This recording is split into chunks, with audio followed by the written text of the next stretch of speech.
Class 12 fourth semester উচ্চ মাধ্যমিক 2026 political science বিষয়ের যে পরীক্ষাটি আজকে হয়ে গেল সেই পরীক্ষার প্রশ্নপত্র আমি তোমাদের সামনে উপস্থাপন করছি। দেখে নাও, প্রথমেই তোমাদের 2 নম্বরের যে প্রশ্নগুলো রয়েছে অন্যান্য প্রশ্নের তুলনায় কিন্তু এই প্রশ্ন একটু হলেও সহজ হয়েছে। যারা একটু পড়াশোনা করেছে তারা আশা করছি উত্তর কিন্তু খুব ভালো করে আসতে পারবে বা পেরেছে বলা যায়। তো যাই হোক, এই তোমাদের 2 নম্বরের প্রশ্ন ছিল। আর 4 নম্বরের প্রশ্ন এবং 6 নম্বরের প্রশ্নগুলো একটু দেখিয়ে দিই।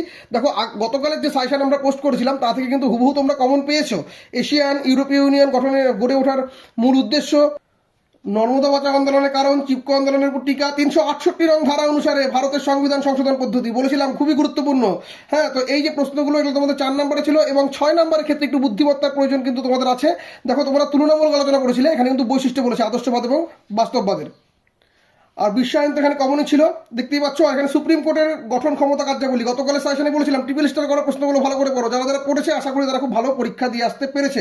আগামীকালের পরীক্ষার জন্য সকলকে বেস্ট অফ লাক। আর নেক্সট সেশনে যারা যারা ভর্তি হতে চাও সঞ্জিত স্টাডি সেন্টার এসএসসিতে, তারা তারা অবশ্যই কিন্তু যোগাযোগ করতে পারো 7384384758 নম্বরে।